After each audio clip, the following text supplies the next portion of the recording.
Welcome to Tuesday Update. Today is Tuesday, June 1st. Well, thank you very much for joining us here in person and online this past weekend for Trinity Sunday. It was also a day in which we honored our fallen soldiers and all those who served us. It was nice to be able to have you join me in that Memorial Day blessing. We'll be taking down our little display probably today or tomorrow. But I'm always moved by the fact that we can all pray together for all those who have defended our country and died for it. Just as a point of interest, we had about 740 people join us this past weekend. That's a little under 50% of what we would have had 2 years ago, pre-COVID. So a little bit under 50%. Thanks for your help this past weekend on the seating. I think it worked out fairly well. We'll probably tweak it as we go along throughout the summer, but we're going to continue to do this weekend what we did last weekend, and that is this main section of the church and the choir loft. The ropes are down. It's for vaccinated people, and no social distancing, and masks are strictly optional. Okay. The sides we're going to reserve for those two people, so people who have not been vaccinated or those who have been vaccinated but want to maintain social distancing and want to wear a mask. Okay, so we'll start by filling up the chapel side seats first, and then we'll come over here to the Stafford side seats. So if you're seated here, you have to wear the mask, okay, and you have to be social distance. And then our ambassadors, of course, will always help you, okay, when you come in. They'll give you a hand. Parish Center, we have the social distancing. The seats will be set up social distancing. Masks are optional, okay? So we'll continue to do that for another week or two. We'll see where people are falling. If we need to take some sections and make it different, we'll do that. But for right now, let's stick with that. I think last week we were pretty close to what we want to be doing for the next few weeks. And just a reminder, don't arrive before 30 minutes, right? So our ambassadors, they still give a lot of their time. I don't want to ask them to come in any earlier than they are. So seating doesn't begin until 30 minutes before a mass, okay? So thanks for your help on that.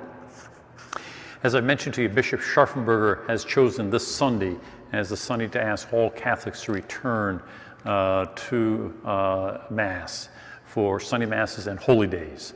So that begins the body and blood of Christ. That'll be happening this weekend.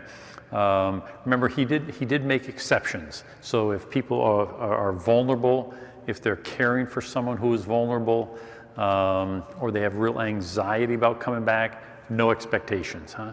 And as I've said, just use your own good judgment, huh? You've got good judgment, so in your situation, you figure out where you fall in there.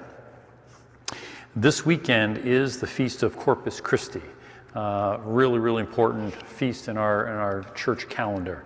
And of course, the Feast of the Body and Blood of Christ. And we'll celebrate that, and we'll also have a procession after the 10 o'clock Mass, which we traditionally do. We didn't get a chance to do it last year, but we will do it this year. We'll process right out the church, and we'll go around, we'll come around to the circle, and we'll do benediction there. So if you're at the 10 o'clock Mass, you've got time, we'd love to have you join us. Or if you want to come back, maybe you came to the 5 or the 8, come on back and join us after Mass. We'd love to have you. That's always a nice celebration to be able to do that.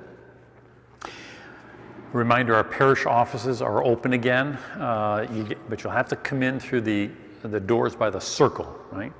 And because the kids have to wear the masks, through the end of the school year, when you come in, please bring a mask, because you're going to be walking through where some of the kids are often at. And then I know you won't park in the circle. Help us out with that, because the kids go out there to play, a lot of going back and forth. We want to keep them good and safe. So just park in the parking lot, come on in. We're happy to have you come in.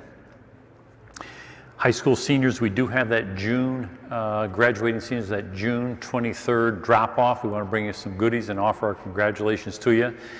We need you to kind of register with us by June 7th so we can kind of get this thing all planned out and figured out. You can either email or get a hold of Lauren, our youth minister, or go online, our website, and fill out a little form there so we know. We'd love to be able to stop by and offer our congratulations.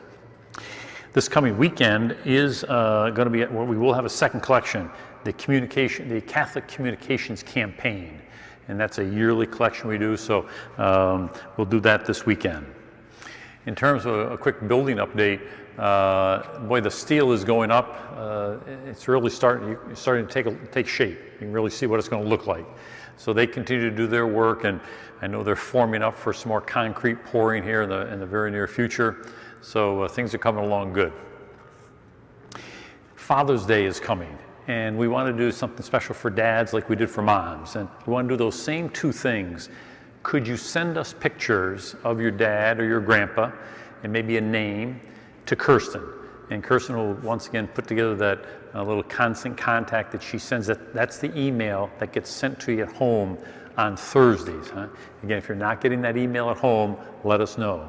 When we send that home, she'll have that little video that she'll do for our dads and our grandpas. We also want to remember in a special way deceased fathers and grandfathers.